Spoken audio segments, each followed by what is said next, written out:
Ustedes saben que es fundamental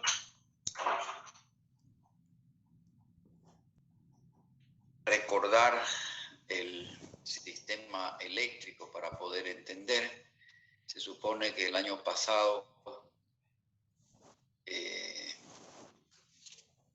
han debido asimilar el electrocardiograma normal y me imagino que todos tienen un electrocardiograma. La intención de darles un electrocardiograma era que ustedes puedan ir familiarizándose con los electrocardiogramas anormales. Por lo tanto, es conveniente que identifiquen si el electrocardiograma que tienen es una fibrilación auricular, porque es la arritmia más frecuente y la que estamos llevando.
Entonces,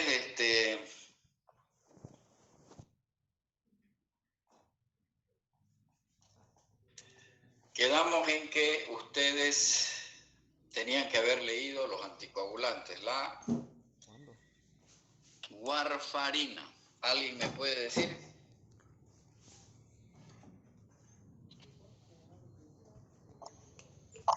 Doctor, la warfarina es un inhibidor de la vitamina K que bloquea los factores 10, 9, 7 y 2 y también la C y S. ¿Cuál es tu nombre? Cintia Arispe. Doctor, también que la proteína K depende de la vitamina, de la proteína C depende de la vitamina K, sí, y porque bloquea el factor 2 de la vía extrínseca, puede haber una posible trombosis por los factores anticoagulación 2, por su bloqueo. A ver, otro que me diga la farmacocinética y la farmacodinamia de la warfarina.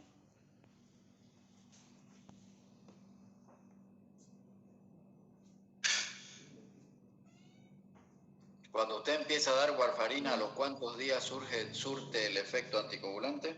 A los 2 días.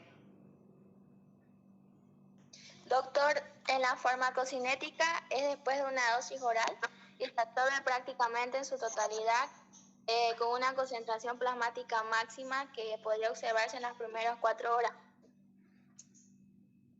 ¿Cuándo uno consigue el efecto anticoagulante cuando inicia warfarina? A partir de 1 hora, de 2 horas, de 5 días, de 1 mes, de 10 días. Porque usted necesita anticoagularlo al enfermo, tiene que protegerlo de la embolia cerebral.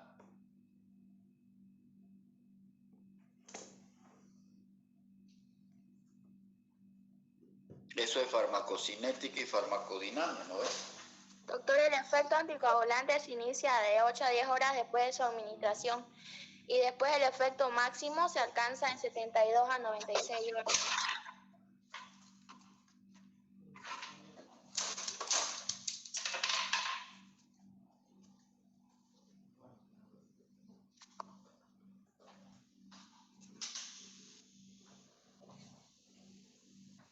¿Dónde se metaboliza la warfarina?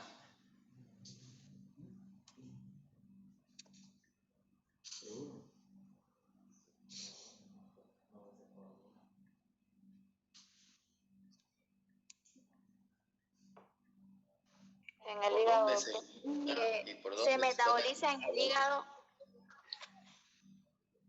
¿Qué sistema enzimático utiliza la warfarina para metabolizarse?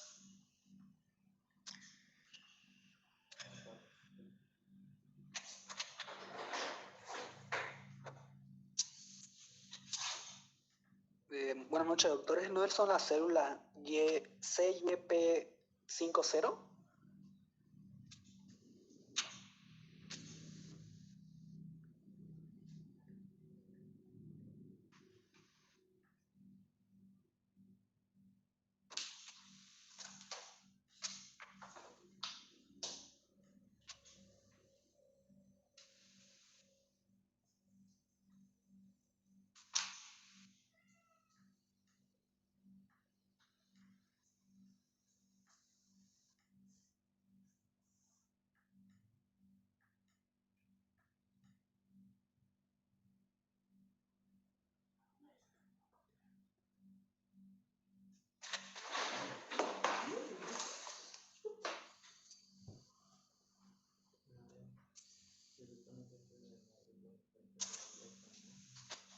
Tienen que seguir revisando porque al parecer no está bien clara los conceptos. O sea, no se olviden que es fundamental que uno conozca el producto que receta, ¿no?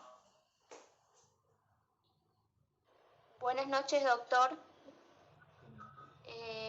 Doctor, yo averigüé una de las drogas que se utiliza para poder revertir la fibrilación auricular y una encontré que es una de las más utilizadas, es la amiodarona, doctor. Pero no estamos hablando todavía de eso, estamos hablando del anticoagulante porque es lo más importante. Doctor, buenas noches, hablando un poco también de las contraindicaciones, son sangrado intenso, orina de color roja, marrones, heces oscuras, dolores de cabeza, estómago, malestares, hinchazón de las articulaciones, vómitos de sangre muchas veces igual la puede aparecer, y cambios en la visión.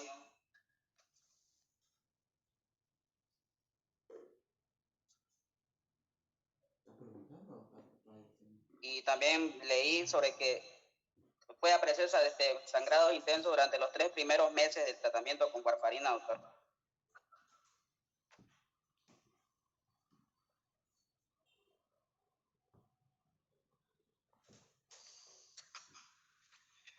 Perfecto, entonces es importante que agarren el libro de farmacología y lean bien la warfarina porque se van a encontrar con enfermos que vienen tomando un anticoagulante y pueden venir a preguntarle, ¿qué hago, doctor? Mire, estoy sangrando por la nariz. ¿Qué tabletas toma usted? Tomo la warfarina, doctor.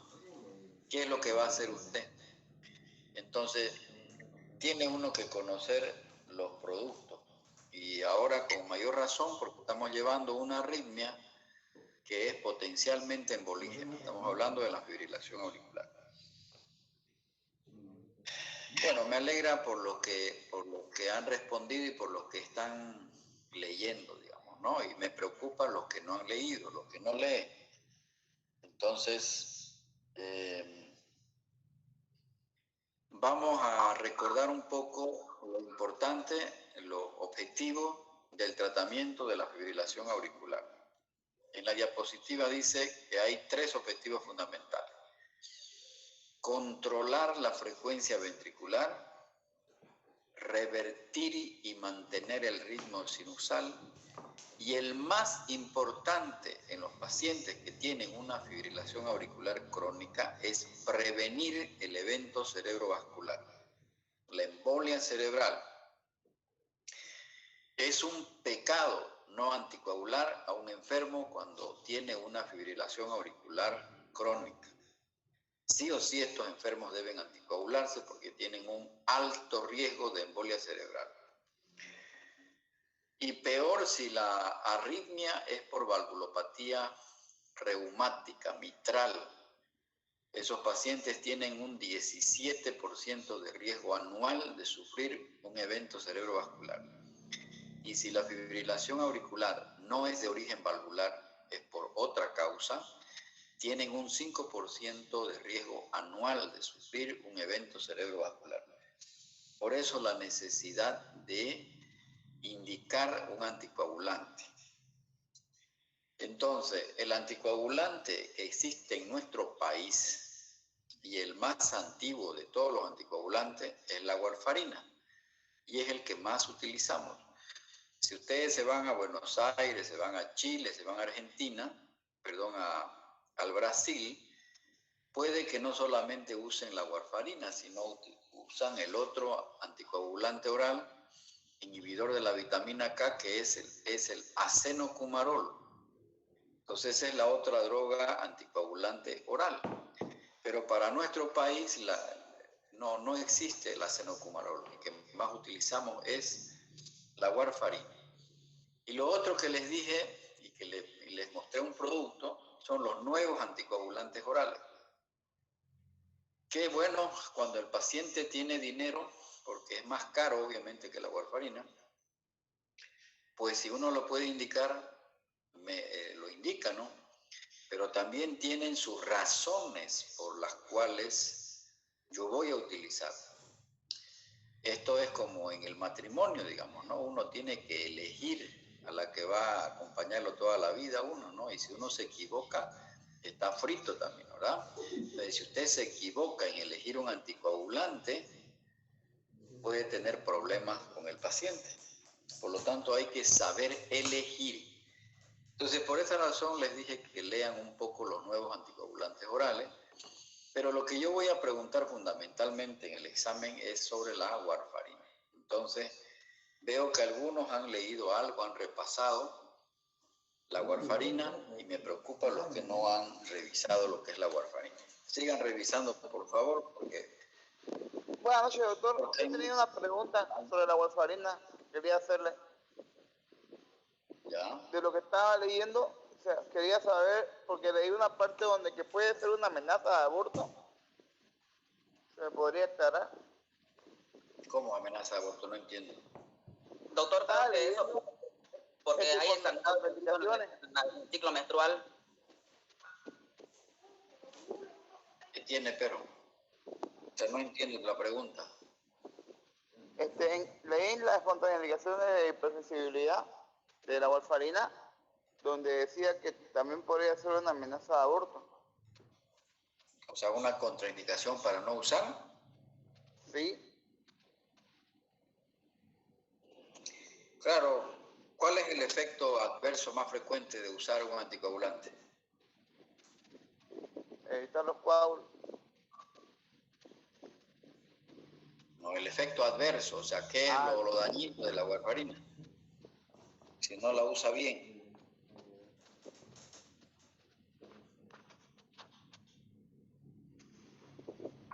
Si no se usa bien, doctor, puede ver hemorragia. Por eso es que hemorragia, o sea, por eso es que está relacionado, por eso es la pregunta sobre la amenaza de aborto. Una paciente con amenaza de aborto tiene riesgo de sangrar, ¿verdad?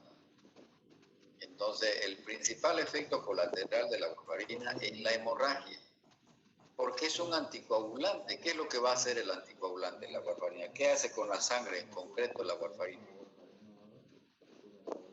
¿Qué es lo que hace?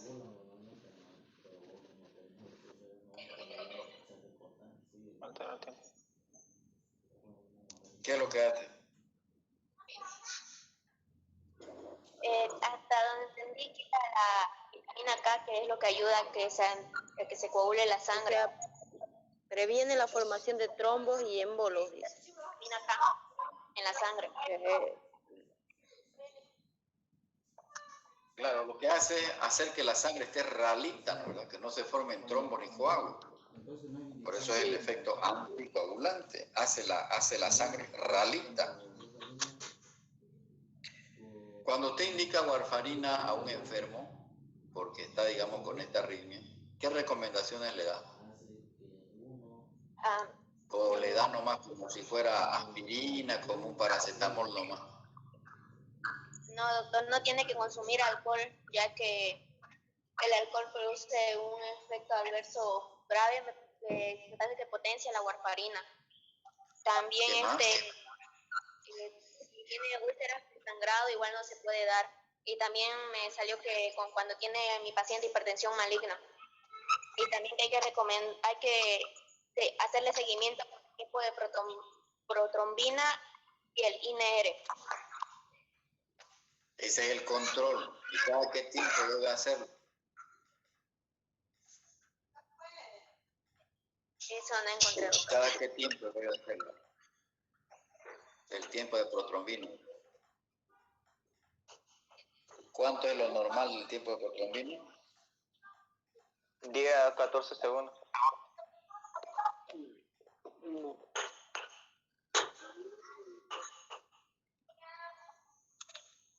Llega a 14 segundos, doctor, el tiempo de protrombina. Y el INR cuando se usa warfarina sería lo normal es de 0,93 a 1,3 y cuando se usa protrombina hay un aumento de 2 a 3 en el INR. Entonces mensualmente hay que controlar con el tiempo de protrombina, con el INR, ¿no es verdad? Con el INR, tienen que ir a leer qué es el INR, por qué se llama INR. Prueba de tiempo de protrombina. No, esa es otra cosa. INR es una cosa, tiempo de protrombina es otra cosa. ¿Qué más le debo recomendar al enfermo cuando le doy warfarina? Doctor, ¿el INR es la relación internacional normalizada? Eso es. ¿Y quién lo saca eso? El laboratorio ya te lo trae, el laboratorio lo calcula, lo estima. ¿Qué más debo recomendar al enfermo cuando receto warfarina?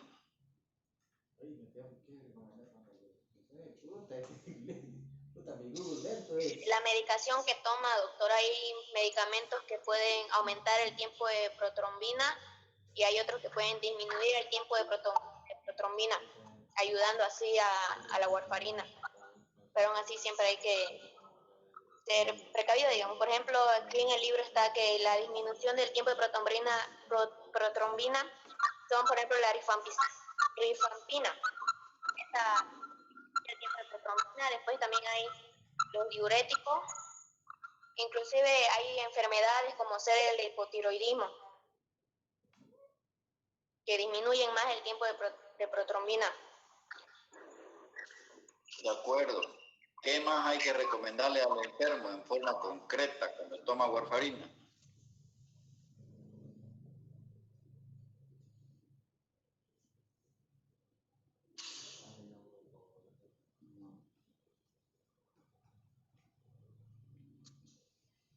Fíjense que solamente estamos hablando de un objetivo, que es la prevención del tromboembolismo. Nos falta hablar de estos dos temas ahorita, de estos dos puntos. Hay algo fundamental que hay que explicarle a los enfermos cuando uno le prescribe warfarina. ¿Cómo viene la warfarina?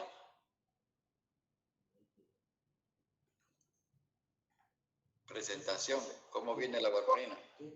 Comprimido de 5 miligramos y envase por 100 comprimidos.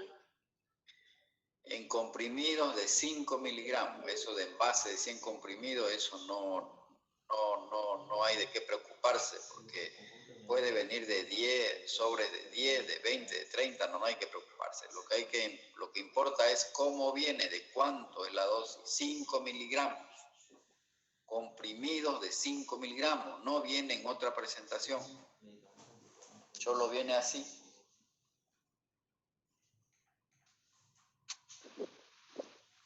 Doctor, le hago otra pregunta sobre la warfarina. Meta. ¿No es que dice que el consumo de vitamina K inhibe la función de la warfarina? Pero por esa razón, uno al tomarla tendría que evitar los vegetales, como puede ser espinaca, coliflor. Eso era lo que quería llegar. Si la warfarina inhibe la vitamina K, usted tiene que prohibirle al enfermo que consuma vegetales que contienen vitamina K, porque si no está dando al fósforo la warfarina. ¿Y cuáles son los productos naturales o cuáles son los vegetales que contienen vitamina K?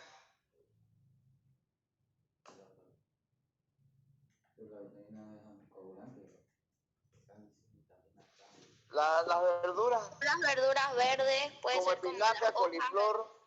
Todo lo verde, todo lo verde. Entonces usted tiene que decirle al paciente que no puede consumir alimentos verdes, vegetales verdes, porque si no va a ser al fósforo su warfarina. Nunca va a llegar nunca va a poder controlar bien su INR, su tiempo protrombina. No va a poder controlar porque de nada sirve. ¿No, verdad?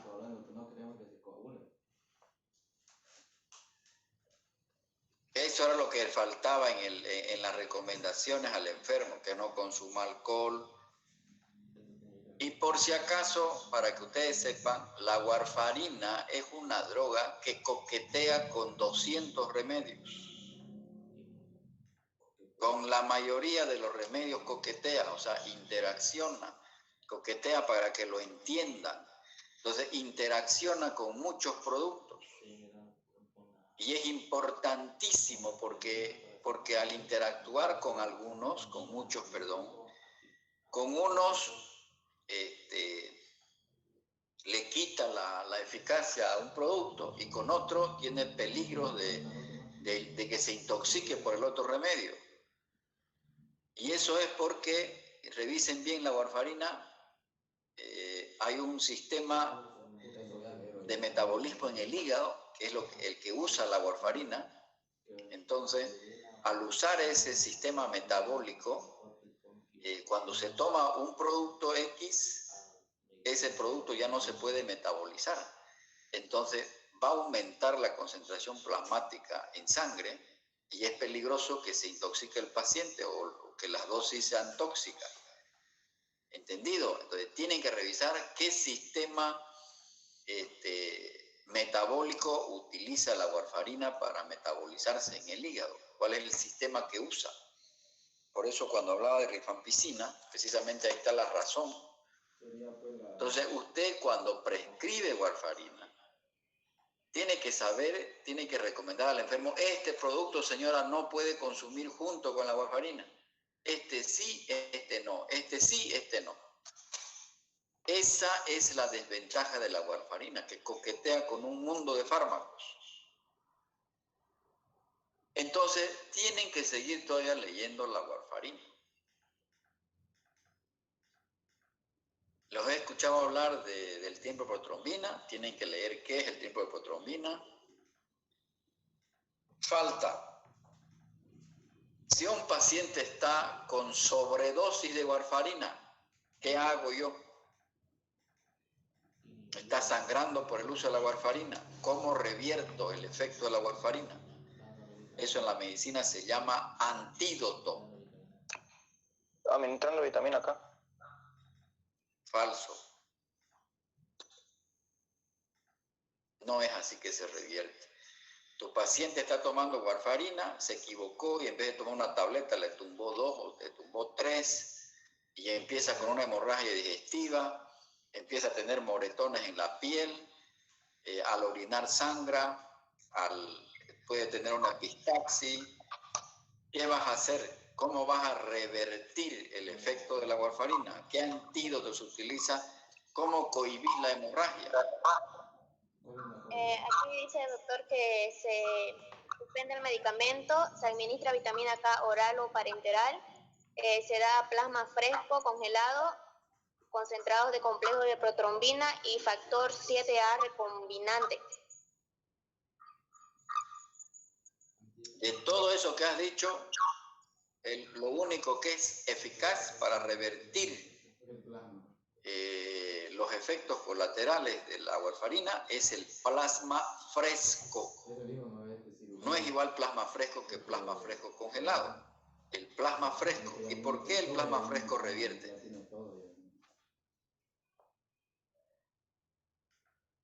Si un paciente está sangrando por uso de la warfarina,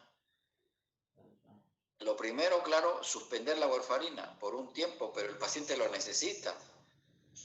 Si es un paciente que tiene una válvula cardíaca, no puede dejar de tomar la warfarina. Pero está sangrando porque el pobre se equivocó y tomó la dosis que no era la correcta y empezó a sangrar, pero él sí o sí igual va a tener que volver a tomar la warfarina, porque si no se va a hacer trombosis la válvula. O sea, la warfarina se toma, el anticoagulante se toma de por vida. Hasta el último minuto de su muerte tiene que tomar warfarina si tiene una válvula cardíaca, porque si no toma tiene riesgo de que se trombose la válvula metálica, me estoy refiriendo, ¿no es? Entonces, pero está sangrando, fue un accidente que tuvo, está sangrando el paciente. La retirás la warfarina y tenés que solucionar el sangrado.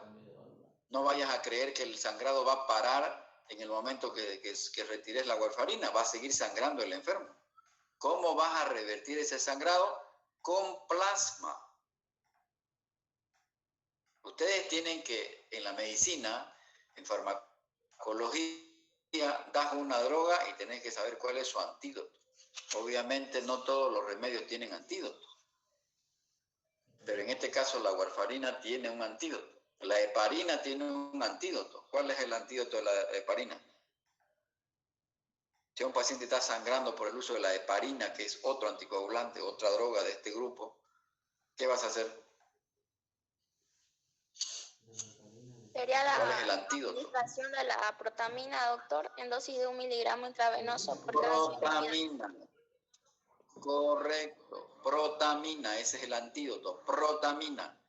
De la warfarina, si bien el efecto es decir, el mecanismo de acción de la warfarina es inhibir la síntesis de vitamina K, pero eso tarda en actuar. Entonces lo que yo tengo que hacer es revertir inmediatamente, es decir, controlar la hemorragia inmediatamente, y eso es con plasma fresco.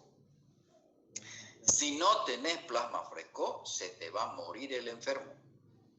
Peor si es una hemorragia grave, una hemorragia digestiva, una hemorragia cerebral, se te muere el enfermo si no le pones plasma fresco.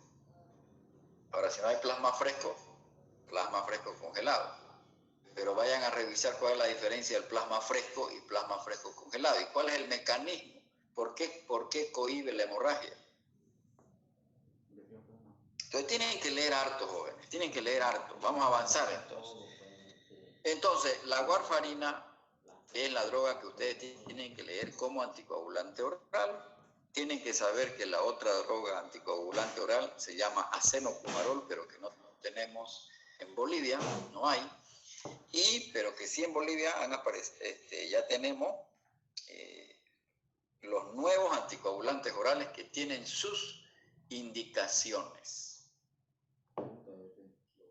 Ok, el otro objetivo del tratamiento de la fibrilación auricular es controlar la frecuencia ventricular. Ustedes saben que en un paciente con fibrilación auricular generalmente están taquicárdicos. Están con 130, 140, 150, 160 y esto genera una mala calidad de vida. Y lo ideal es revertir el ritmo de fibrilación auricular y convertirlo a ritmo sinusal. Pero no solamente revertirlo, mantenerlo. Tiene que mantenerse, porque si el paciente está con ritmo sinusal ya no va a tener el riesgo de tromboembolismo y no va a necesitar usar warfarina. Porque usar warfarina de por vida es hacerlo dependiente de la farmacología y hacerlo dependiente del médico al enfermo, y es un gasto económico, porque no es tan barata la warfarina. 3, 5 bolivianos cuesta cada tableta. Entonces, lo cierto es que hay que controlar la frecuencia ventricular, hay que revertir y tratar de mantener al paciente en ritmo normal y prevenir la embolia cerebral. Ahora, ¿qué drogas utilizo para controlar la frecuencia ventricular? Para que ese corazón esté latiendo 60, 70 nomás, 80. Y hay una frecuencia objetivo, es decir, cuánto debe estar en reposo, cuánto es lo máximo que debe estar en reposo para decir que está la frecuencia controlada, controlada, y cuánto debiera estar en ejercicio. ¿Y cómo usted va a calcular cuánto está la frecuencia ventricular en ejercicio? La frecuencia ventricular en reposo, pues cuando usted lo acuesta al enfermo, lo echa, le mide, estima cuánto es lo que está latiendo. ¿Y qué dicen los protocolos? Que esa frecuencia no debe superar los 118 latidos por minuto. Porque si está más de 118 en reposo, quiere decir que yo no estoy cumpliendo el objetivo. Ese enfermo no va a estar bien en cuanto a su calidad de vida, porque estar con frecuencia alta es como estar corriendo. Y en el esfuerzo, obviamente eso se estima con un holter. Hay que ponerle un aparato en el pecho del enfermo y con el holter me va a permitir saber cuánto es a lo máximo que llega el enfermo y cuánto es lo mínimo, porque también tiene sus metas. En el esfuerzo no debe superar, qué sé yo, los 135 latidos por minuto. Si está más de esa frecuencia en el esfuerzo, quiere decir que no estoy cumpliendo el objetivo de controlar la frecuencia ventricular.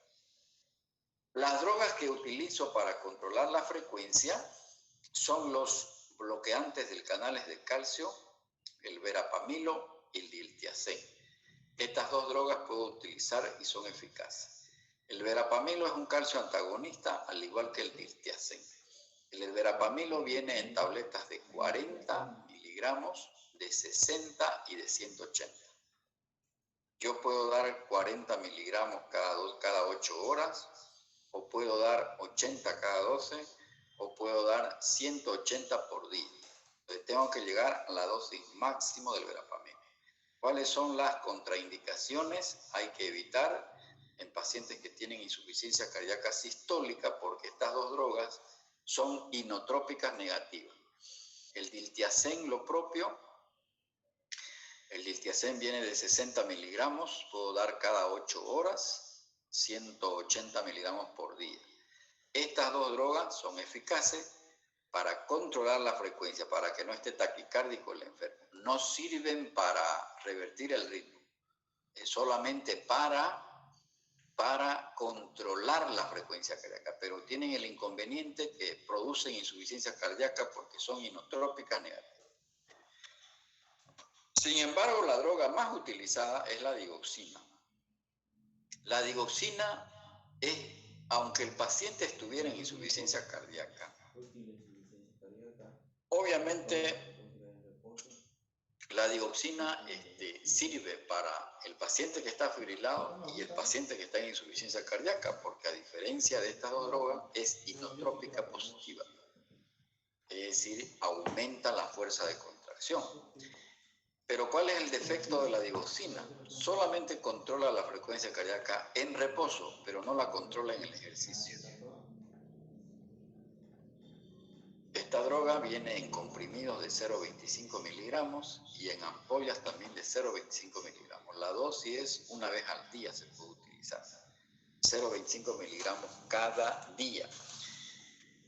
La digoxina es muy buena para la fibrilación auricular, para controlar la frecuencia ventricular. Es una droga que es inotrópica positiva.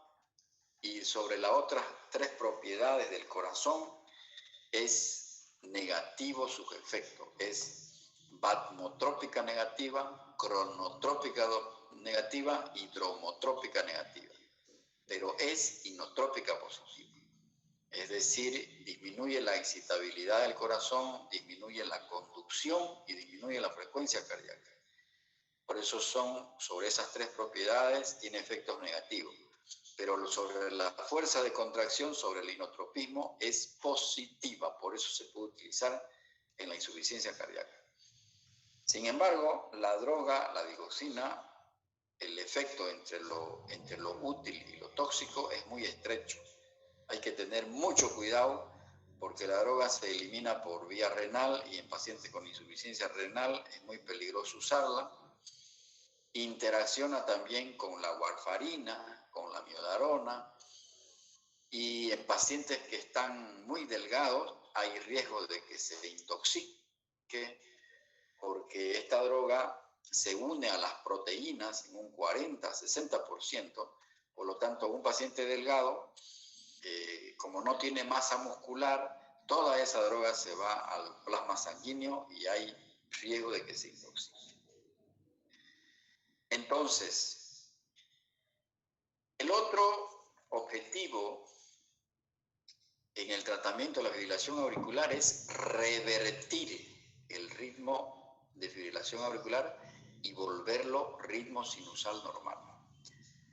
¿Cuáles son las drogas útiles para revertir el ritmo de fibrilación auricular a ritmo sinusal? La droga más utilizada es la amiodarona. La amiodarona necesita una dosis de ataque y una dosis de mantenimiento. Esta droga necesita impregnarse en el organismo para actuar. Entonces, se prefiere esta droga, la amiodarona, en pacientes que tienen una cardiopatía estructural. Por ejemplo, si un enfermo hace una fibrilación auricular porque bebió alcohol 2 o 3 días, se casó y le tiró 3 días bebiendo alcohol, consumiendo alcohol, ustedes saben que el alcohol es una causa de fibrilación auricular. En este caso, no se aconseja dar amiodarona, porque en realidad no tiene una cardiopatía estructural el enfermo, es por el uso del alcohol. Entonces hay que esperar que el paciente se desintoxique del alcohol, pero como hace su arritmia, entonces yo debo utilizar una droga que no necesite impregnar al enfermo, porque la amiodarona hay que impregnarlo al enfermo. Y saben ustedes que una vez que está impregnado el enfermo, después de unos 7 días, esa droga permanece en el cuerpo hasta por 45 días. Se impregna en los tejidos y el órgano que más se impregna es el corazón. Por eso en parte es efectiva. Entonces, en un paciente que no tiene cardiopatía estructural, la droga que se puede utilizar para revertir una fibrilación auricular es la propafenona. La propafenona viene en cápsulas de 150 miligramos y se debe dar 3 a 4 veces al día.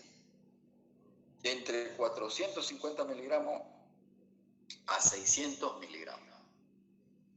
También yo puedo dar digoxina, también yo puedo dar verapamilo, también yo puedo dar diltiazem, como drogas antiarrítmicas, o sea, para revertir la fibrilación auricular.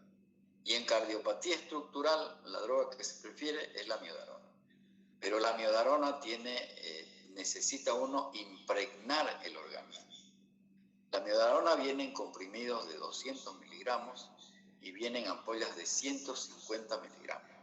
Entonces, lo que ustedes van a hacer es revisarme la amiodarona en la fibrilación auricular. ¿Cuánto es la dosis?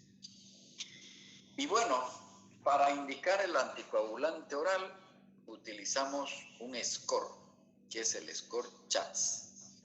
Este fue el score que se usó inicialmente, pero este es el score más actual para saber, es un score que se utiliza para discriminar si el paciente va a utilizar o no va a utilizar un anticoagulante. Tiene un puntaje total de 9 puntos. Desde el año 2010 se ha empezado a utilizar, hace más de 10 años.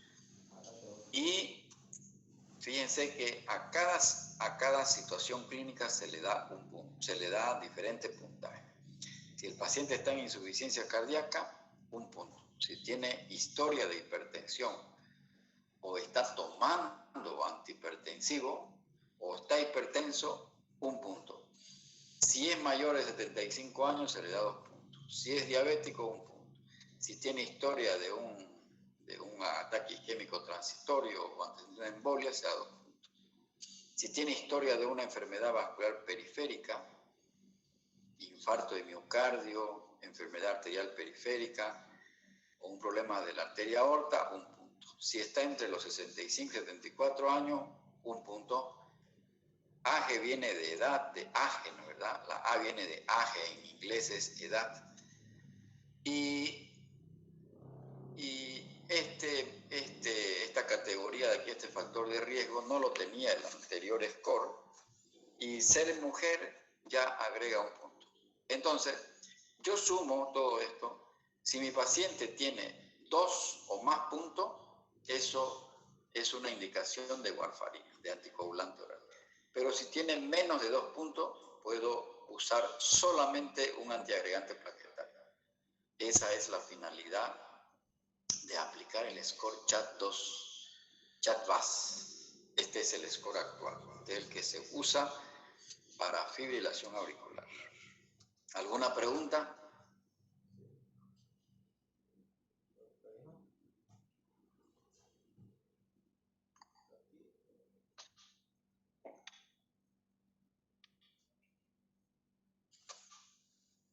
¿Alguna pregunta? Doctor, sobre también la reversión de la fibrilación auricular, leí sobre la procainamida. No hay en Bolivia. No hay aquí, porque eso también lo leí. ¿Ah? No, nada, doctor, solamente le decía que también ese había investigado. Sí, por eso le digo, o sea, le estoy dando las drogas que hay en Bolivia. Ahora, si se van a ir a Harvard, allá hay todinga las drogas, ya tienen que usar todas, tienen que saber todo. Pero yo para el examen aquí voy a preguntar las drogas que hay en nuestro país, que hay en nuestro medio. Entonces, la que hay es la miodarona y la propafenona. Y ahorita cuando veamos otra arritmia, vamos a ver cuáles son las drogas que hay. Que son las que tienen que leer. Esas son las que yo voy a preguntar. Yo no les voy a preguntar drogas que no hay aquí en Bolivia. ¿Alguna pregunta sobre este score? ¿Está claro el score? Tienen que tenerlo a mano este score cuando están con... ¿Quiénes de ustedes tienen un electrocardiograma con ritmo de fibrilación auricular? ¿Saben ya interpretar sus electros? ¿Alguien tiene un electro con ritmo de fibrilación auricular? El mío, doctor. Ya.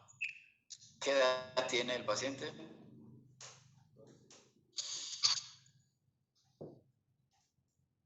¿Cuántos puntos le da a usted entonces?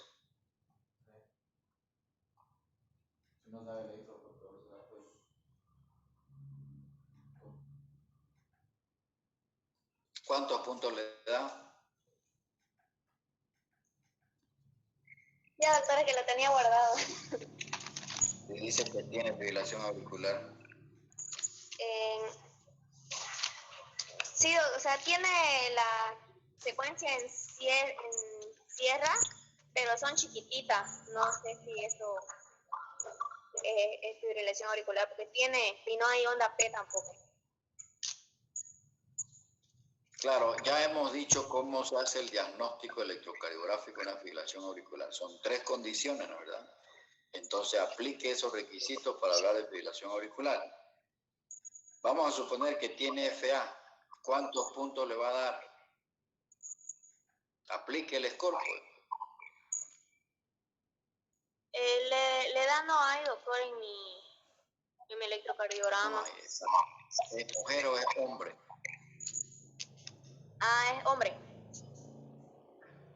Entonces no acumula ni un punto, porque si fuera mujer ya tuviera un punto. ¿Lo ves? Sí. Entonces, es raro que el electrocardiograma no tenga edad, porque siempre se pone en el electro la edad, el nombre, la fecha y la hora. Entonces, es raro que no tenga edad, es un error de quien hizo el electro. ¿Está claro el score? ¿Pueden aplicarlo? ¿Alguien no entiende este score? Porque esto es fundamental, esto le van a preguntar aquí en la China. El score chat.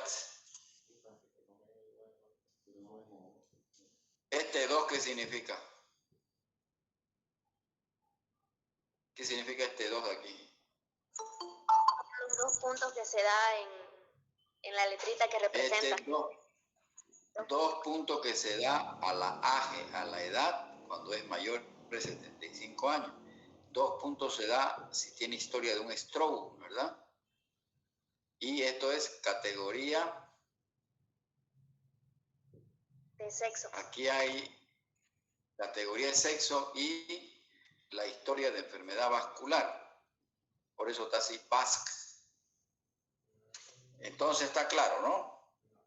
Entonces en el examen van a haber ejemplos prácticos y usted tiene que ponerle puntaje para saber si da anticoagulante o da antiagregante. Estas son algunas características, las limitaciones de los antivitamina K, es decir, los anticoagulantes. Estrecho margen terapéutico. Cuando usted da warfarina, tiene que controlar el INR mensualmente. Y este INR tiene que variar entre 2 y 3. Pero no para todo tipo de paciente. Dependiendo qué tipo de paciente tiene usted. Requieren medicaciones periódicas del INR. Todos los meses hay que hacerle al paciente INR. Por lo tanto, eso es plata. Necesita dinero al paciente para hacerse un INR todos los meses. El control deficiente aumenta el riesgo de complicaciones hemorrágicas y embólicas. Si es un paciente que no va a poder hacerse todos los meses el INR, mejor no le dé anticoagulante. Porque si usted le da anticoagulante y no se controla y sobrepasa, se equivoca o sobrepasa de dosis, le va a provocar más daño que beneficio, porque ese paciente puede sangrar o al final no cumple su objetivo de prevenir la embolia. Los antivitamina K interaccionan mucho con los alimentos. Tiene numerosas interacciones farmacológicas. Es lo que les decía, este producto coquetea con un mundo de drogas. Inicio y fin de acción es muy lento. Eso es lo que no me han respondido. Cuando yo doy warfarina, ¿después de qué tiempo ya considero que mi paciente está anticoagulado? Entonces, sigan leyendo, por favor, la warfarina para que podamos concretar. Doctor, aquí en el libro dice hay un retraso de 8 a 12 horas en la acción de la warfarina. ¿Esa es la hora? No. Ya, ¿De qué libro es eso? Del CAPSU. Ya después dice que la primera, dice, estas semividas son de 6, 24, 40 y 60 horas, dice, para los factores de 7, 9, 10 y 2. O sea que lo primero catarra después de la... En el libro de Katzum, de farmacología Katzum, ahí te explica bien, te da el argumento cuánto tiempo debes esperar para recién decir que tu paciente está anticoagulado. ¿Y en base a qué? A la vida media de los factores de la coagulación. ¿Cuál es el factor de coagulación que tiene vida media más larga? ¿Cuál es? La protrombina. ¿Y cómo controlas el efecto de la warfarina? Con la protrombina. ¿Y cuánto es la vida media de la protrombina? Y en Katzum dicen 60 horas. 60 horas son 2 días y poco, ¿no es verdad? 24, 48, ¿no ves? Sí, doctor, eso dice. Exactamente, o sea, en concreto, yo tengo que esperar 3 días después de estar usando 3 días recién para saber si está haciendo efecto la warfarina. ¿Y cómo voy a saber? Solicitándole INR, un tiempo protrombina. Eso es fundamental, como dice ahí en Katzum. En Katzum está muy claro. Cuando habla de la vida media de los factores de la coagulación, para eso habla de eso. Para que uno sepa que hay que esperar 3 días por lo menos para saber. Recién al tercer día, recién el efecto de la warfarina va a estar en su tope máximo de efectividad. ¿Ok? Entonces, el INR, lo ideal que el INR, como estamos hablando de fibrilación auricular, Cuando estamos hablando de fibrilación auricular, y el INR debe estar entre 2 a 3. Entre 2 a 3, en todas estas condiciones. Tromboembolismo pulmonar, si tengo un paciente con tromboembolismo pulmonar y uso warfarina, mi INR ideal tiene que estar entre 2 y 3. En cambio, cuando el paciente tiene una válvula, ha sido operado del corazón y tiene una válvula mecánica, el INR tiene que estar más alto, 2.5 a 3.5. Porque estos enfermos, si no están con una dosis adecuada de warfarina, puede existir una trombosis de la válvula y eso es fatal. Eso es muy peligroso. En cambio, si tienen todas estas otras condiciones, de todas estas horas a las que tienen que meterse a la cabeza, porque es la que estamos llevando, es esta fibrilación auricular. No valvular quiere decir que no es por una valvulopatía. O sea, puede ser una fibrilación auricular por hipertensión arterial, que es la más frecuente, o una miocardiopatía dilatada, es decir, un Chagas, ¿no ve? Una miocardiopatía dilatada por Chagas. Entonces el INR debo mantenerlo entre 2, ese es mi objetivo. Y por esa razón yo tengo que controlar cada mes. Si está menos de 2, quiere decir que no está bien anticoagulado. Si está más de 3, quiere decir que está muy anticoagulado y tiene riesgo de sangrar. Esa es la desventaja de la warfarina, que uno tiene que estar controlando periódicamente INR. En cambio, con los nuevos anticoagulantes orales, esa es una de las ventajas. No necesito controlar periódicamente el INR. Esa es la gran ventaja. Es económico en el sentido porque el paciente va a evitar ir al laboratorio todos los meses. Esa es una de las ventajas de los nuevos anticoagulantes orales. Y para el examen yo voy a preguntar cuáles son las otras ventajas de utilizar los nuevos anticoagulantes orales. Por ejemplo, yo aquí en mi consulta privada lo evalúo al enfermo y si el enfermo tiene condiciones económicas, le doy un nuevo anticoagulante oral. El que más uso es el apixaban, el que le he mostrado creo por fotografía el otro día. ¿Está claro esto? ¿Cuáles son los métodos no farmacológicos para prevenir la embolia cerebral en pacientes que tienen fibrilación auricular? Les mostré, creo que esto es el cierre percutáneo de la orejuela de la aurícula izquierda con estos dispositivos.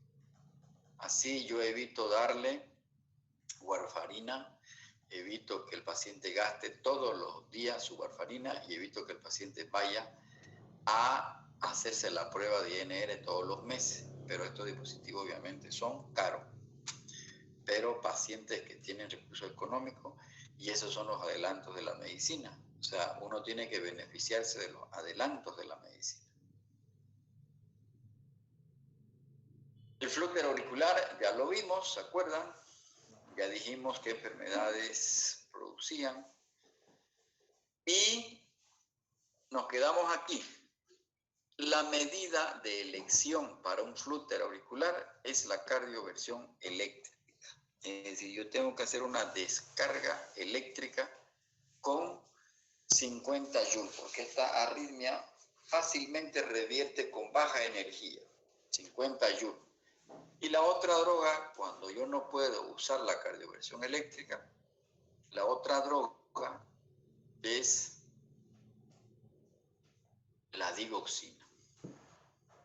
La digoxina también es eficaz, al igual que la miodarona.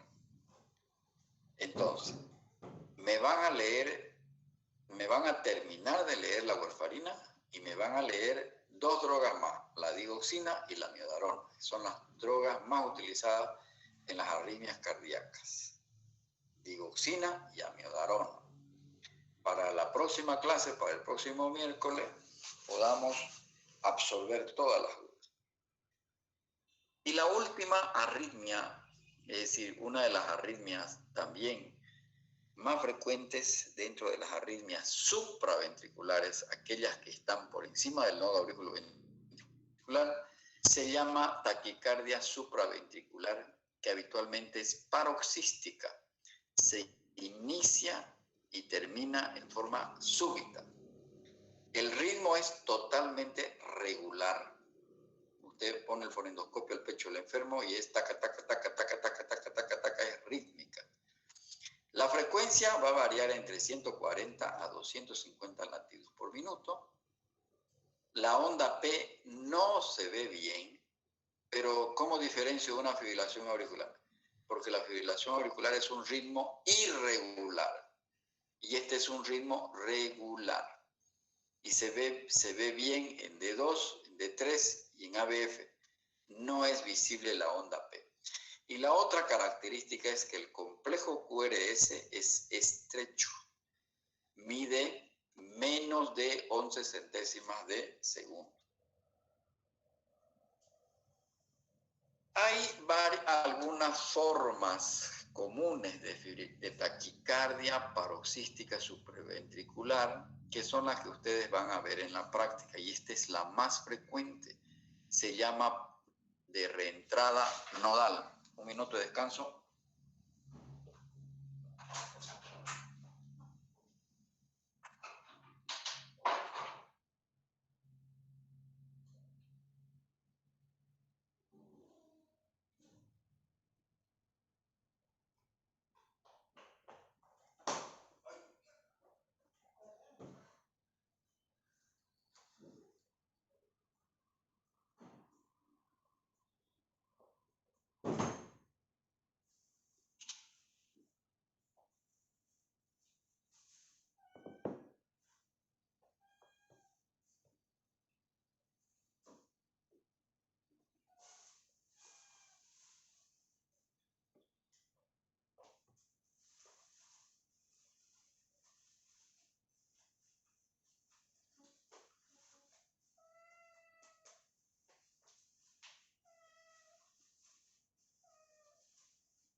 Esta taquicardia, que se llama por reentrada nodal auriculoventricular, es la más frecuente, constituye el 60% de todas las taquicardias supraventriculares.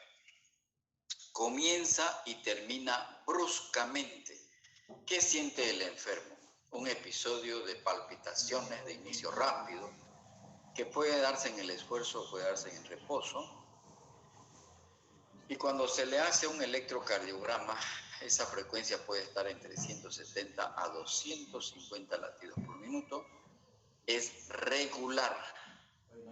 Se da más en mujeres, principalmente entre los 30 y los 50 años. Las ondas P están superpuestas al complejo QRS, están como metidas aquí en el complejo QRS. Este es entonces el ejemplo, la forma más frecuente de taquicardia supraventricular. Fíjense, aquí está la taquicardia. Aquí no se ve onda P, ¿verdad? Está como metida sobre el complejo. Resulta que cuando uno lo encuentra al paciente, le pone un monitor cardíaco, le ha hecho el electrocardiograma, confirma que es una taquicardia paroxística supraventricular. El paciente está muy disneico, está con palpitaciones, está latiendo ese corazón. Los pacientes dicen, siento doctor que mi corazón se va a salir por mi boca, siento mucha palpitación, falta de aire. Entonces uno inicia un tratamiento para esta arritmia y fíjense cómo aquí se veían las ondas P bien claramente. Ha revertido el ritmo a 350 a 100 latidos por minuto. Justamente aquí está en 100 latidos por minuto. Ha salido de este ritmo anormal a un ritmo sinusal porque aquí se ven bien las ondas P. Aquí están las ondas P perfectamente bien. Aquí está entre 250 y 300 latidos por minuto. Entonces, cuando un enfermo presenta esta arritmia, fíjense que no lo mata en realidad, pero lo pone muy sintomático porque va a sentir mucha palpitación, dolor en el pecho o falta de aire. Entonces, importante en esos enfermos, fundamentalmente son mujeres las que sufren esta arritmia, hay que ocultar el corazón y uno va a encontrar un corazón muy rápido, con una taquicardia entre 170 a 250 latidos por minuto. Aquí todavía está peor, es una frecuencia más alta, pero es regular y el QRS es estrecho. Taquicardia reentrante de la unión auriculoventricular es una de las formas más frecuentes de taquicardia supraventricular. Aquí también se ve otro episodio de taquicardia supraventricular con una frecuencia que está a 150, un poquito más de 150 latidos por minuto. Entonces, QRS estrecho y no se ve la onda P y es un ritmo regular. Esas son las tres características de la taquicardia. Entonces, en resumen, la taquicardia por reentrada nodal es la más frecuente, hasta el 75%. Otros términos que son utilizados para referirse a esta arritmia son estas tres. Se manifiesta principalmente en la edad media de la vida, ¿no es verdad? Entonces, esta es una taquicardia con la que ustedes se pueden encontrar en los servicios de guardia. Estos enfermos generalmente no van a ir a la atención primaria de salud. Van a ir a el servicio de guardia. El paciente generalmente se va rápido al médico porque es muy sintomática esta arritmia. Claro, de estar latiendo 60, 70 latidos por minuto y de una manera brusca porque es de inicio súbito. De estar con 70 latidos a que se suba a 180 o 100 latidos por minuto, lo va a tornar muy sintomático al paciente. ¿Cuál es el tratamiento? Yo debo echarlo en la camilla al enfermo, ponerle una vía venosa, hacer el ABC, ponerle una vía venosa, ponerle un monitor cardíaco y hacerle un electrocardiograma. Luego me pregunto si está hemodinámicamente estable o hemodinámicamente inestable. ¿Qué significa esto? ¿Cómo valoro la hemodinámica? Controlando la frecuencia cardíaca, la presión arterial, si está muy hipotenso, eso quiere decir que está hemodinámicamente inestable. Entonces, si está hemodinámicamente inestable, yo recurro a una cardioversión eléctrica. Tengo que descargarle corriente eléctrica. En mi práctica, yo prefiero darle 150 a 200. Y créanme que lo que más utilizado son 200 joules. O sea, generalmente se lo descarga con 200 joules. Entonces yo preparo al enfermo, está en una camilla, está de cúbito dorsal obviamente. Como está hipotenso, no puedo darle drogas yo antiarrítmicas porque la mayor parte de las drogas antiarrítmicas producen hipotensión arterial.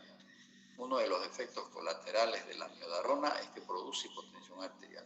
Como este enfermo está hemodinámicamente inestable, entonces es mejor cardiovertirlo eléctricamente. Hay que abortar esa arritmia con descarga eléctrica utilizando un aparato que se llama el desfibrilador, ¿verdad? Pero para eso yo tengo que sedarlo al enfermo, porque yo no puedo ponerle las paletas y descargarle corriente eléctrica al enfermo sin previamente sedarlo. Entonces tiene que venir el anestesiólogo y hacerlo dormir al enfermo para que él no sienta la descarga eléctrica. Porque si se lo descarga eléctricamente sin que esté sedado, sin que esté dormido, el paciente va a reaccionar. Entonces no es lo más adecuado.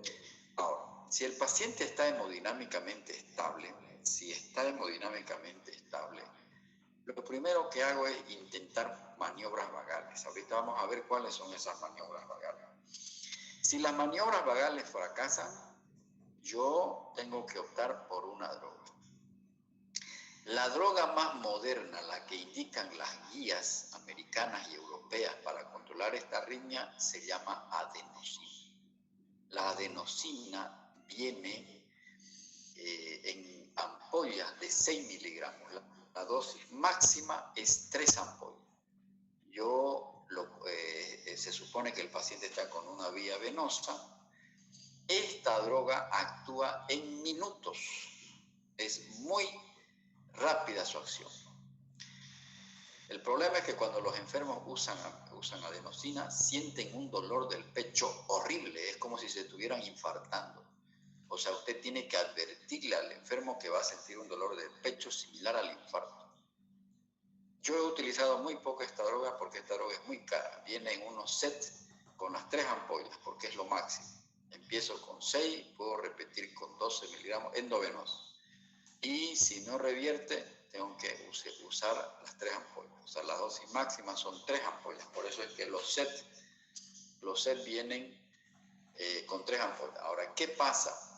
Uso maniobra vagal, no cede. Uso adenosina, no cede. Entonces, si no cede y el paciente sigue con la taquicardia, ahí tengo que optar por la cardioversión eléctrica. Al final, lo más eficaz sigue siendo la cardioversión eléctrica. ¿Cuáles son las maniobras vagales? Estas maniobras vagales son más efectivas en aquellas taquicardias de reentrada que incorporan el nodo AB en su mecanismo de producción. Son más efectivas para la taquicardia por entrada B, siendo más útil al inicio del tratamiento mientras no existe respuesta simpática. Y las drogas adenosina y el verapamilo es la droga que yo creo que la mayor parte de los médicos que nos formamos la hemos utilizado. El verapamilo viene en ampollas, es un calcio antagonista, viene en ampollas de 5 miligramos y baratísimo. No cuesta más de 10 bolivianos una ampolla de verapamilo. En cambio, las 3 ampollas de adenosina debe costar unos 500 bolivianos. Entonces, no hay punto de comparación. Yo me he formado con verapamilo y he usado en muchos enfermos y es eficaz. Entonces, yo le pongo el monitor cardíaco, le hago el electro, confirmo la arritmia, le pongo un suero de solución fisiológica y le chanto el verapamilo endovenoso directo en vena. Si no cede, espero 5 minutos y le puedo poner una segunda dosis de 5 miligramos. Entonces, la dosis máxima es 10 miligramos. Si no cede, ahí recurro a la cardioversión eléctrica. Entonces, ustedes van a elegir entre adenosina o verapamilo. Adenosina, si hay plata, verapamilo, si el paciente no tiene recursos económicos. Pero los protocolos de la American Heart Association y del Colegio Americano de Cirujanos recomienda la adenosina, porque esta droga es tan efectiva que en fracciones de segundo te controla la arritmia. Esta también es efectiva, pero tarda un poquito más. Pero estas dos, si el paciente está hipotenso, no deben utilizarse. O sea, es la cardioversión eléctrica. Entonces, este es un algoritmo para el paciente que tiene esta arritmia. Si el paciente está hemodinámicamente inestable, está muy ansioso, está hipotenso, no está orinando, está en insuficiencia cardíaca, cardioversión eléctrica. Si el paciente está hemodinámicamente estable, intento primero masaje del seno carotidio. El masaje del seno carotidio, van a leer ustedes qué es el masaje del seno carotidio, qué es lo que hace. El masaje del seno carotidio se debe hacer a un solo lado, nunca a los dos lados. Si no cede con esta maniobra vagal, se opta por la adenosina intravenosa. Si bajarme de 1 Mitsubishi a una PETA, digamos, a un automóvil de menor calidad, no sé cómo le podrá ir a uno, ¿no? Porque la adenosina es más eficaz que el verapamilo. Pero les cuento que a veces uno utiliza adenosina, no cede, utiliza el verapamil y la revierto. Yo creo que uno debiera intentar al revés. Primero un verapamilo porque es más barato, y si no cede con verapamilo, optar por la adenosina. Pero ya le digo, según la American Heart Association, esta es la droga de elección. Y en los exámenes te van a preguntar por esta droga. ¿Entendido? Entonces, si no cede en esta secuencia, se opta por la cardioversión eléctrica. Entonces, lo que yo tengo que preguntarme en esta arritmia es si el paciente está con descompensación hemodinámica o no. Si está con descompensación hemodinámica, si está, opto por la cardioversión eléctrica. Si no está con descompensación hemodinámica, opto por la cardioversión farmacológica. Este es el equipo, ¿verdad? El resucitador. Estas son las paletas. Debo ponerle yo gel en el pecho del paciente. ¿Dónde se ponen las paletas? Una se pone en el ápex y la otra en región infraclavicular derecha. Debo ponerle mucho gel para que no le queme el pecho del enfermo. Y la descarga eléctrica es sincrónica. ¿Qué quiere decir sincrónica? Cuando es una arritmia como la taquicardia supraventricular, yo debo apretar un botón que dice sincrónico. Entonces aquí va a aparecer una señal que me está diciendo que va a disparar, va a descargar la corriente eléctrica sobre la cúspide de la onda R. Eso significa sincrónico.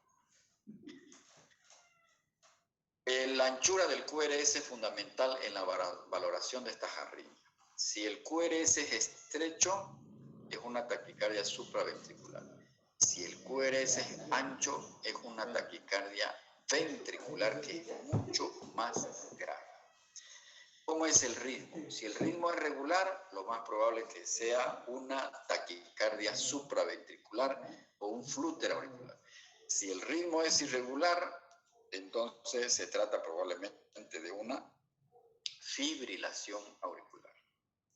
Las maniobras vagales aumentan el tono parasimpático. Eso es lo que hacen, aumentar el masaje del seno carotidio.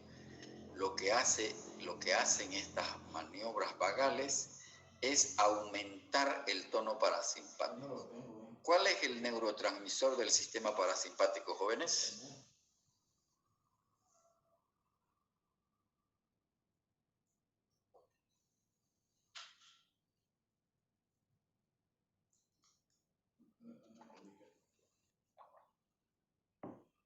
Jóvenes, ¿cuál es el neurotransmisor del sistema parasimpático? ¿La acetilcolina? La acetilcolina.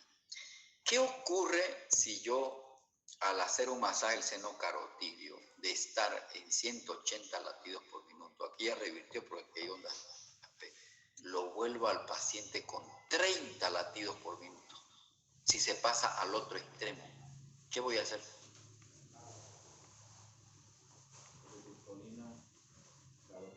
Estaba con 180, 200 latidos por minuto, le hice un masaje del seno carotidio, caramba, y se pasó a 30 latidos por minuto. ¿O creen ustedes que me voy a quedar tranquilo yo con el paciente con 30 latidos por minuto o 40 latidos por minuto? ¿Qué voy a hacer?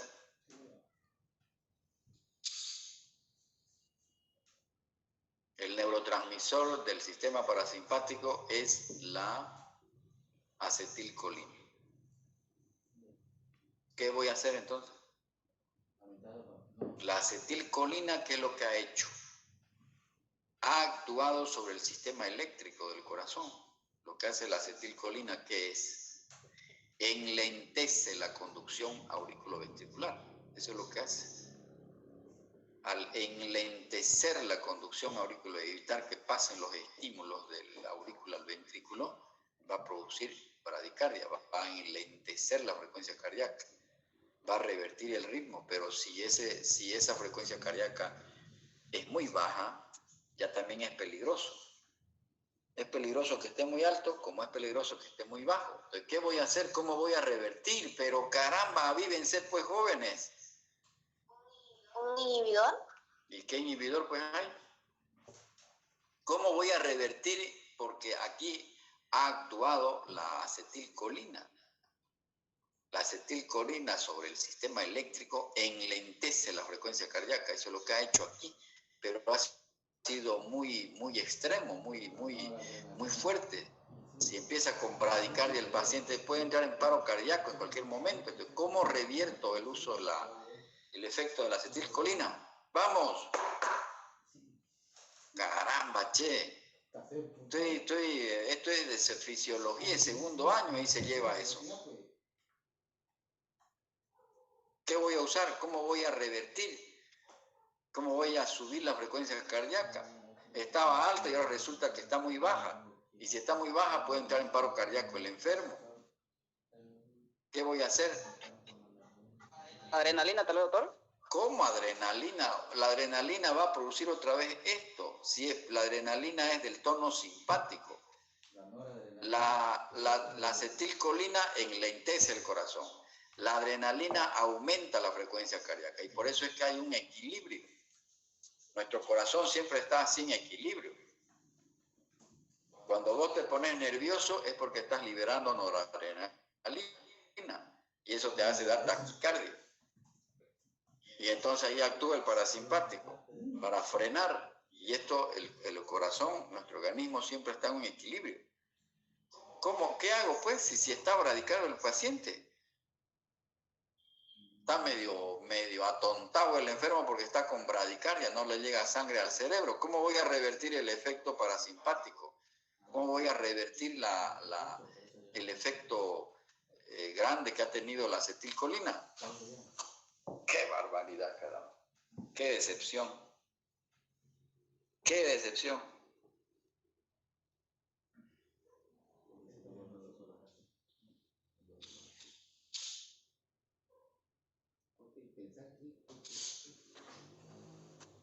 No me da la gana, pues no le voy a decir qué droga se utiliza porque esto es básico, ustedes deben de saber.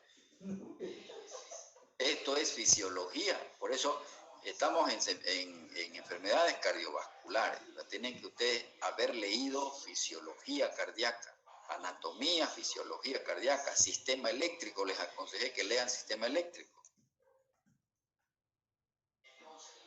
Entonces, las maniobras vagales revierten hasta el 25% de las taquicardias con cueres estrechos. ¿Cuáles son maniobras vagales? Las técnicas maniobra de Valsalva. ¿Qué es el Valsalva? ¿Quién fue el doctor Valsalva? ¿Qué experimento hizo el doctor Valsalva? Expiración forzada frente a una glotis cerrada. Se sopla una jeringa de 20 ml hasta desplazar el émbolo. Es más o menos como replica uno la maniobra de Valsalva. Masaje del seno carotídeo. Eso es el ejemplo que hemos visto, ¿verdad? No se debe realizar si existe soplo carotídeo. Por eso, antes de hacer masaje del seno carotídeo, y debe hacerse un solo lado, hay que cerciorarse si no tiene soplo carotídeo el enfermo. Entonces, frente a una taquicardia supraventricular, si el paciente está, la valoración hemodinámica es fundamental. Si el paciente está inestable quiere decir que tiene todo esto. Está hipotenso, está en shock cuando la presión arterial sistólica es menor de 90, tiene insuficiencia cardíaca congestiva, sus pulmones están llenos de agua, tiene un dolor torácico intenso o disnea, está disminuido su conciencia por disminución del gasto cardíaco o está sufriendo un infarto agudo de miocardio, eso significa que está inestable. Entonces, si el paciente tiene esa taquicardia supraventricular y tiene cualquiera de estos síntomas, la opción es la cardioversión eléctrica sincrónica. Ya saben qué es lo sincrónico, ¿verdad? Hay un botón ahí en el cardioversor que uno debe apretar para que sea sincrónico. Sincrónico quiere decir que la descarga eléctrica se va a hacer sobre la onda aérea. Sobre la onda aérea. En cambio, si el paciente está estable, yo puedo optar por las medidas que hemos hecho. Masaje del seno carotídeo o drogas. primero verapamilo o adenosina. Y si no cede, nos vamos a la cardioversión eléctrica. Entonces, según la American Heart Association, como hemos dicho, la droga de elección para una taquicardia paroxística supraventricular se llama adenosina, que viene en ampollas de 6 miligramos, dosis máximo 18 miligramos. Hay que advertirle al enfermo que cuando se le va a poner esta droga va a sentir un dolor intenso en el pecho y él se va a asustar. Y es de hecho, todos mis enfermos cuando yo he sabido utilizar adenosina han tenido ese síntoma. Segunda elección, el verapamilo, que también es eficaz, viene en ampollas de 5 miligramos, directo en vena. El peligro es que hipotense el enfermo. Dosis máxima acá 18 miligramos y acá son 10 miligramos, 2 ampollitas. Hay que esperar 5 a 10 minutos entre una ampolla y otra ampolla. Obviamente el paciente tiene que estar monitorizado, porque si no, ¿cómo va a ver usted que revirtió la arritmia?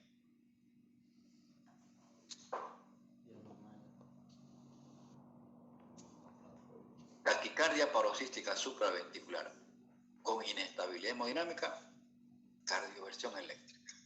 Hay que descargarle corriente eléctrica. Un paciente joven que tiene, porque esta arritmia es recurrente, el paciente joven, la conducta más eficaz, el tratamiento más moderno para esta arritmia es la ablación por radiofrecuencia. Es decir, hay muchos enfermos que, digamos, revierte la arritmia, se interna en el hospital, revierte la arritmia y yo tengo que darle una droga antiarrítmica. Una de las drogas más utilizadas son los beta bloqueantes, tipo atenolol o tipo amiodarona. Pero si el paciente aún sigue haciendo los episodios de esta arritmia, ahora la medicina moderna tiene este tratamiento, que es la ablación por radiofrecuencia. ¿Qué es lo que hacen? Hacen un estudio que se llama estudio electrofisiológico, detectan el lugar, el foco que genera la arritmia y lo queman el nervio y se acaba el jabón. Muerto el perro, se acaban las pulgas. Ya no va a necesitar nunca más drogas y se va a acabar los episodios. Entonces es el tratamiento moderno de la taquicardia paroxística supraventricular. Y finalmente, la otra taquicardia de las taquiarritmias supraventricular es la taquicardia sinusal. No es un trastorno primario del mismo corazón. Se manifiesta como respuesta fisiológica a estímulos, como un paciente que está con estrés. Cuando ustedes den el primer parcial, van a tener taquicardia sinusal, va a empezar a latir su corazón rápido, porque ahí va a actuar, ¿cuál va a actuar? El sistema simpático, van a liberar noradrenalina y la noradrenalina le va a hacer latir rápido el corazón. Los pacientes que tienen fiebre, los pacientes que han tenido una hemorragia y ha disminuido el volumen sanguíneo, también pueden tener taquicardia sinusal. Va en los casos de ansiedad, en los casos de ejercicio, cuando uno hace un ejercicio, cuando se le baja la presión o en la insuficiencia renal congestiva, el paciente está con taquicardia sinusal. ¿Por qué se llama sinusal? Porque todos los complejos QRS tienen onda P. Esto es una taquicardia sinusal. O sea, el estímulo se está iniciando en el nodo sinusal. Pero es sinusal, es normal porque todos estos problemas no indican que el paciente esté con una cardiopatía estructural, salvo la insuficiencia cardíaca congestiva. Porque los pacientes que están con insuficiencia cardíaca congestiva, como un mecanismo de compensación, se les sube la frecuencia cardíaca. Entonces, salvo esta situación, todos estos factores son normales. No indica que esté con una cardiopatía estructural. ¿Alguna pregunta? Fíjense que hay drogas que producen taquicardia sinusal. El uso del tabaco, el alcohol, cuando uno está consumiendo alcohol, cuando se pone a beber, obviamente la frecuencia cardíaca se va a subir. El consumo de tabaco, el consumo de café, el consumo de la cocaína, anfetaminas, que son drogas anorexígenas. Hay estimulantes adrenérgicos. Fíjense que la anemia también puede producir taquicardia sinusal, el hipertiroidismo, el feocromocitoma, la tromboembolia pulmonar, el estado de shock, a ver, el embarazo puede provocar taquicardia sinusal.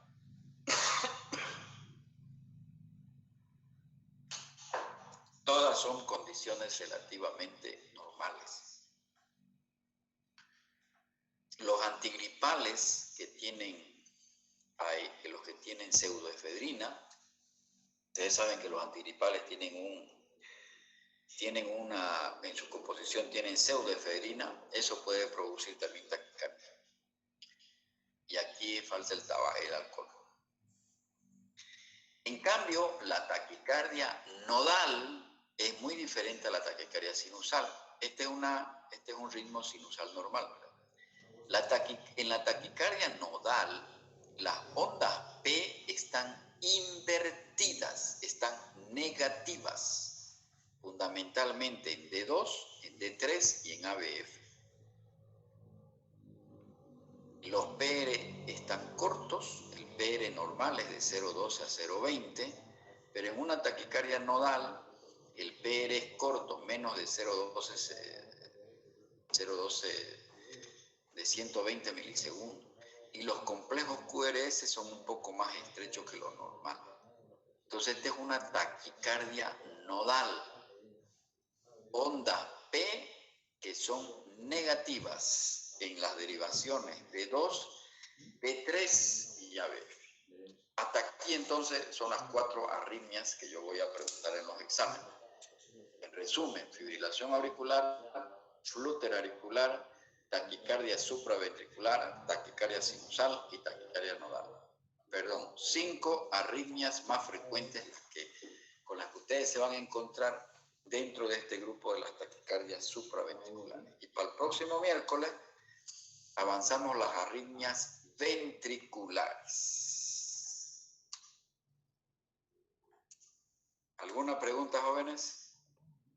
Sí, doctor, cuando decía sobre lo del desfibrilador, cuando está con la frecuencia baja y al momento de sedarlo, ¿no va a bajar más todavía su frecuencia? O sea, cuando ha bajado su frecuencia después de estar alta su frecuencia. Claro, no es que usted dijo, para desfibrilarlo hay que sedarlo, pero si está con la frecuencia baja y al momento de sedarlo, ¿no va a bajar más todavía su frecuencia? Pero la sedación es cuando está el enfermo con la frecuencia cardíaca alta. Lo que va a hacer el angiólogo es hacerlo dormir. Lo va a hacer dormir, para que no sienta la descarga eléctrica, nada más. Y la droga que más se utiliza es el midazolam. Lo va a hacer dormir. Pero se llama narcosedación, o sea, lo va a sedar nada más. Lo va a hacer dormir un ratito. Listo, doctor, gracias. ¿Y qué hace si no está el anestesiólogo? Se ha ido con la corteja el anestesiólogo. Está durmiendo el anestesiólogo. Está a las 5, a las 3 de la mañana y el anestesiólogo está durmiendo. Vas y le decís que venga y te ayude, vas a dejar de molestarte, va a decir. ¿Qué vas a hacer? Y vos estás con el paciente ahí con 180 latidos por minuto. ¿Qué vas a hacer? ¿Anestesia local, doctor? ¿Va general? ¿Cómo? Pues anestesia general. ¿Acaso vas a tener una máquina de respiración ahí en la emergencia? Eso es en quirófano.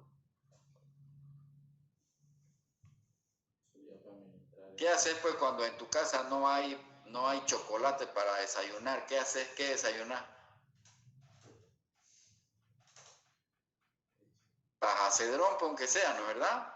Entonces, si estás vos de médico responsable en la emergencia con un paciente que se está muriendo ahí por su taquicardia de 180 y no viene el anestesiólogo, tenés que usar vos, pues.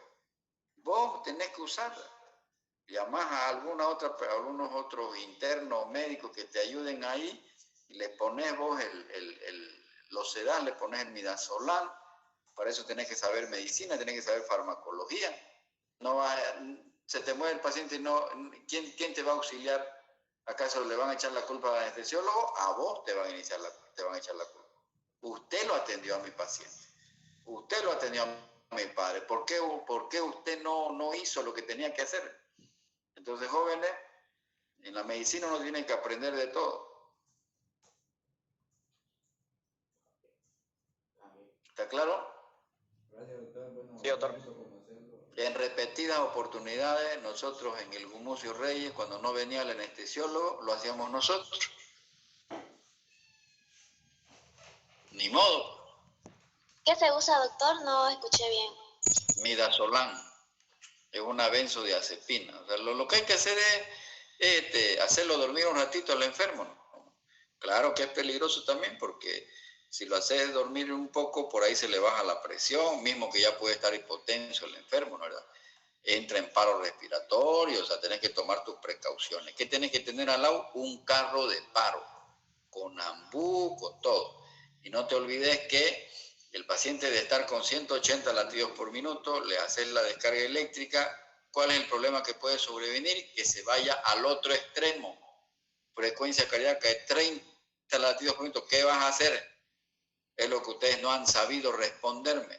O cuando hacen un masaje del seno carotidio y de estar en 180 se baja a 35 la frecuencia cardíaca.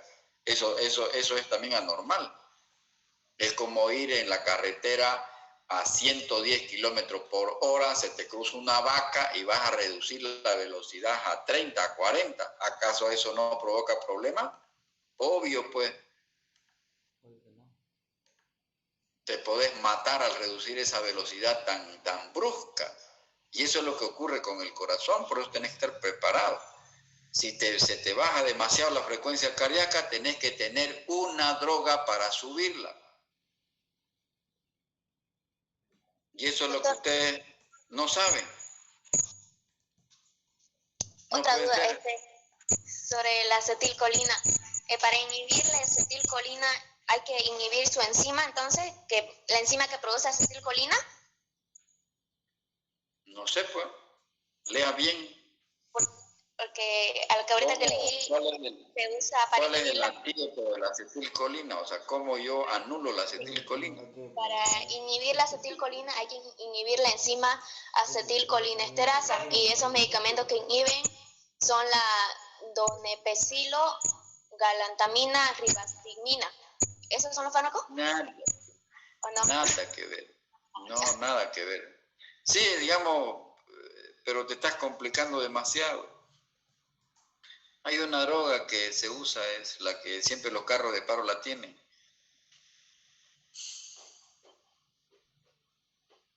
El neurotransmisor del sistema parasimpático es la acetilcolina. El neurotransmisor del sistema simpático es noradrenalina. Ahora, ¿cuáles son sus antídotos? ¿Cómo frenás el efecto de la acetilcolina? ¿Cómo frenás el efecto de la noradrenalina?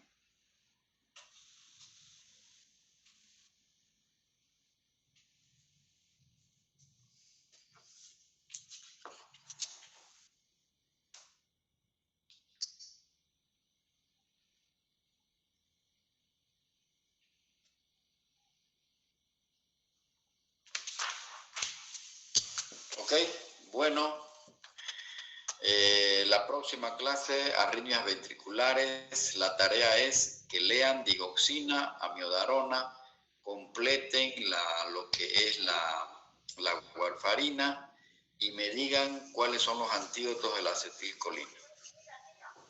Doctor, una pregunta. Habló mucho de la amiodarona. ¿Es el mismo medicamento que la amilorida? No, nada que ver.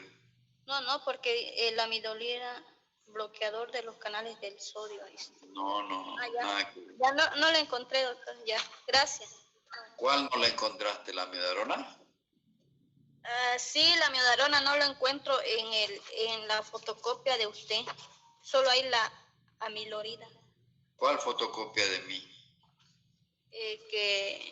Que dejó que usted nos dio para que nos saquemos copia.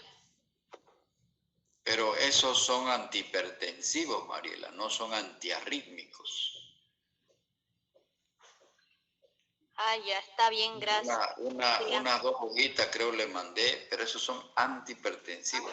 Ya pasamos el tema de hipertensión, estamos en arritmia. Lo que tienen que leer es antiarrítmico. En cualquier libro de medicina van a encontrar amiodarona, pero donde tienen que ir a leer es en farmacología, en un libro de farmacología. Ahí está la amiodarona. Ya, perfecto. Ok, nos vemos. Chao, chao.